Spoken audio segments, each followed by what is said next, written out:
Onions are one of the easiest things we grow on the farm. Today I'll walk you through how we do ours.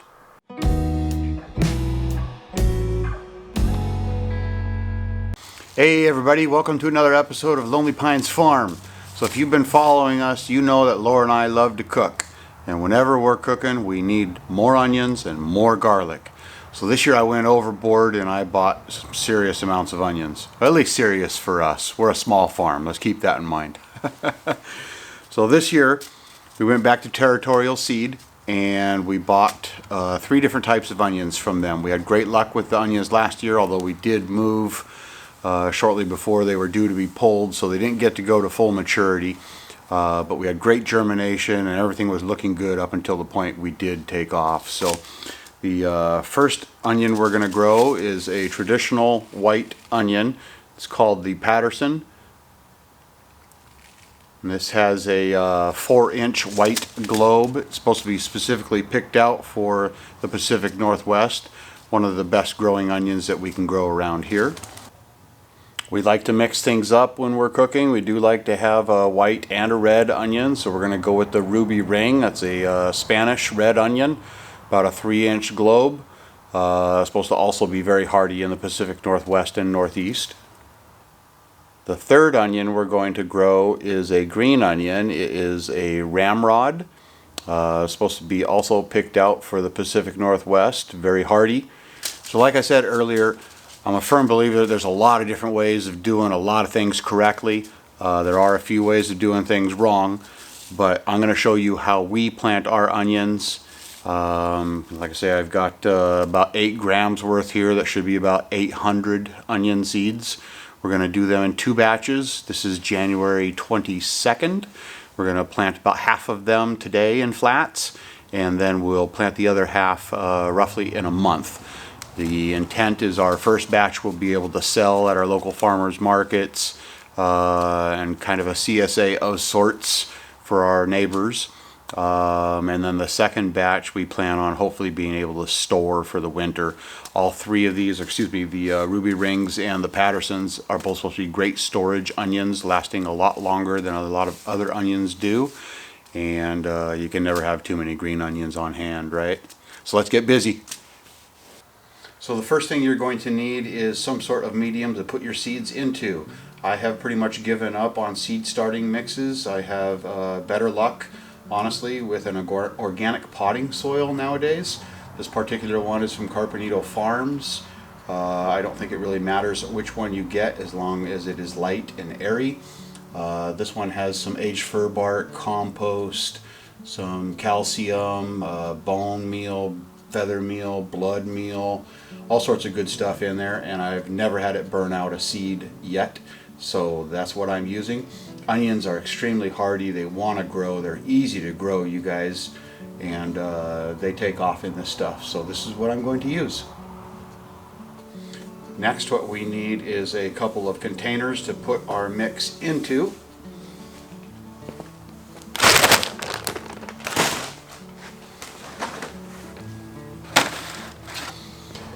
Next, what you're going to need is a container for your medium, and luckily for us, my 10-pack of 72 flats has arrived, and so we're going to be using 2 of these for these 3 varieties of onions. We're going to shoot for approximately 4 grams worth of onion seed, which should be somewhere in the neighborhood of about 800 onions. So it may sound like a lot, but like I say, we're planning on selling some at the local market, giving some away, and of course keeping a ton for ourselves because we do love our onions and we love cooking. So what I do is pretty doggone simple. I'm just going to fill these trays.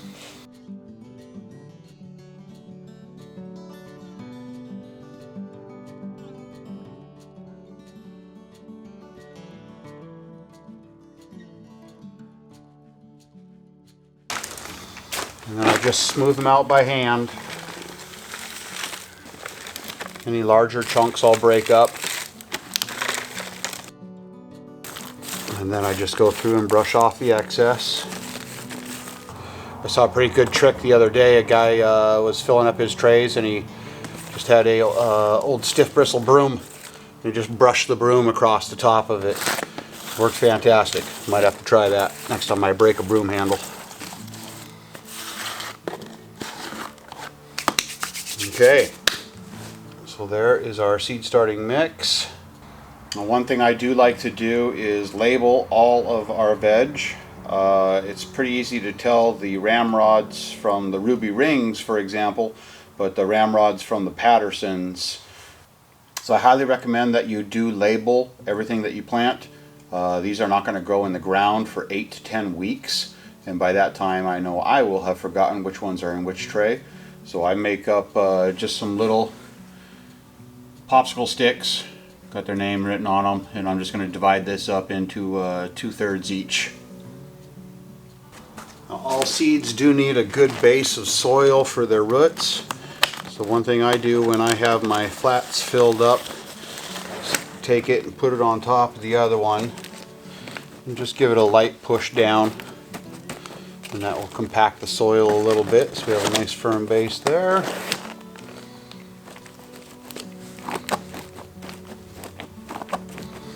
And a nice firm base there. And that's going to leave us about a 1/4 inch dimple in there. We're going to put our seeds inside here, and then we're just going to cover this up a little bit with peat moss. Now you may notice that I have not wet this mix down yet. A lot of people do it before. I have found that I can just go ahead and plant everything. I cover the top with just a thin layer of peat moss. Peat moss is quite acidic, so you don't really want to use a heavy load of peat moss in your seed starting mix. I have done that before and it doesn't work so well. But we're going to sprinkle a little peat moss over the top, and then I'm going to water from the bottom, and the moisture will soak through the potting soil, and you will be able to tell that the surface is wet because the peat moss will change color. When it dries out, I'll water them again. Alright, so this first seed we're going to plant is the ruby ring. These are the red Spanish onions. And as you can see, onion seeds are very, very small. They kind of look like little pieces of a lead pencil or something. Okay. And all I do is go from cell to cell and probably drop 3 or 4 seeds in each. Probably 4 in this case. Try to scatter them about a little bit.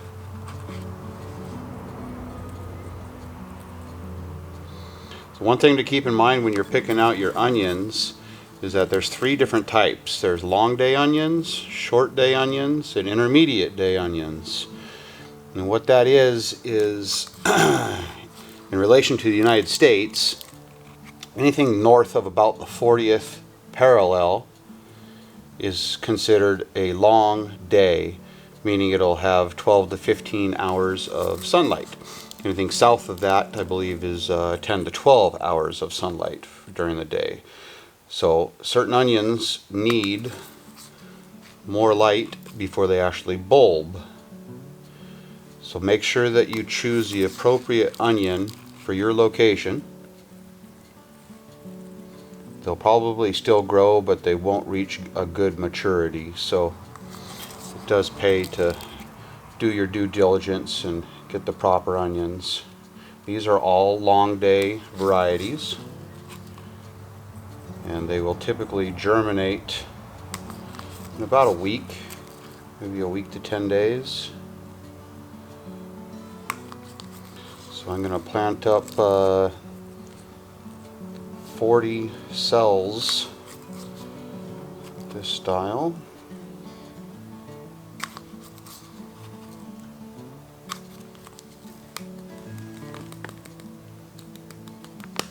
Okay, and that's it for the ruby rings. And we'll move on to the ramrods.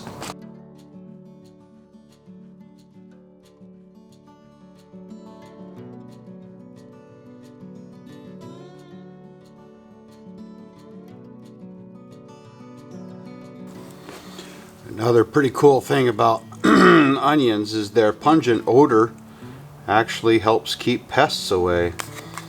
So there's lots of guys that will spread these out in their garden just kind of as a bug deterrent. It's not a half bad idea. I know at our old place in Shoreline we used to scatter onions all over the place.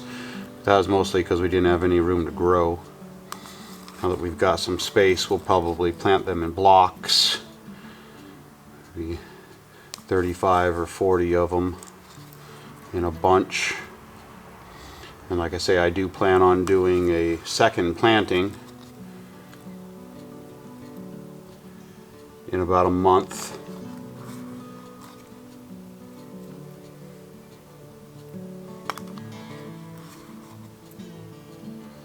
Hopefully we'll have onions throughout the year. Alright, we'll move back the camera a little bit so you guys can see this part. And then all I do is take peat moss and just sprinkle it over the top. And this is not enough peat moss to seriously change the pH of the medium that we're growing in here. Just a little bit. It'll be really easy for the seeds to grow through, which is important. Sometimes you put on too much material and the seeds can't find their way to the light.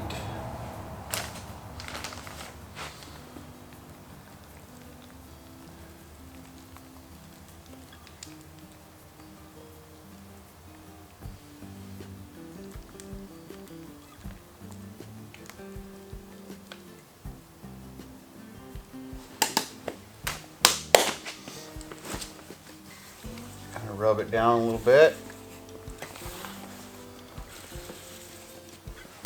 and then I'm just going to do the same trick again. This time I'm just going to set it down there. I want it to make good contact with the soil.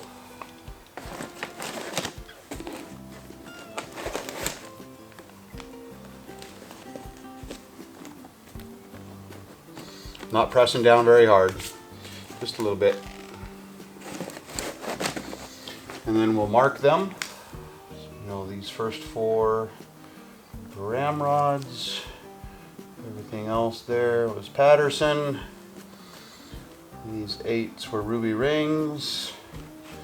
And these 4 were Pattersons, or excuse me, ramrods. Brr! I should have started a fire in the wood burner, doggone it. It is really cold out here. Not as cold as some of you guys have. Some of you are still below 0, I think. Freezing, multiple feet of snow. Sorry for you guys. Here in Zone 8, we're getting ready for spring. But it's all what you're used to, right? Very cold. So I'm going to get these inside. We'll get them watered, and then we'll get them up on the grow shelf, and we'll get going from there. Okay, so then like I mentioned, all I got to do is water them in. I typically water mine in from the bottom. One thing I should mention about water, we are on a well. You would think there wouldn't be any chlorine or anything like that in our water, but quite by accident, Laura and I set some water out overnight and then started watering some plants with it instead of straight from the faucet, and they actually responded really well to it. So ever since then we've been filling up a milk container and letting it sit out with the lid off for 24 to 48 hours, and we've been using that water to water our plants with, and they seem to be responding very well. So that's all there is to it, you guys. I'm going to let that soak for probably half an hour to an hour. I'll come back and check and see if this peat moss is starting to get damp. If the water's gone, I'll add a little bit more. If it's still there and it is getting wet, then I'll pour the balance off. Don't want them to be swimming, of course. Onions do like to germinate in a temperature of about 50 to 75 degrees. Like I say, they're really easy to grow, so you can't hardly go wrong, but we will be putting them up on top of our lights up here. The lights from below give a nice warmth up above, just like a heating mat. And I'm trying to save money by not buying the heating mats, and it's been working really well. So that's where they're going to go. And hopefully in about a week we'll have onion sprouts, so we'll keep you updated. Thanks so much for stopping by, you guys. We really appreciate everybody that comes by. Please leave your comments. We'd love to hear more about the onions that you guys grow. What are your favorite flavors? And if you have any problems with any of them, please feel free to ask a question. Like I say, I don't know much about gardening. I'm learning every day. But we'll do our best to find an answer for you, whatever it is. And also like to know how you guys go about planting them. We're January 22nd, 8 to 10 weeks away from our last frost date of March 25th. So I think we're right on schedule. Thanks again for stopping by, you guys. You can find us on all the social medias down below. Happy growing.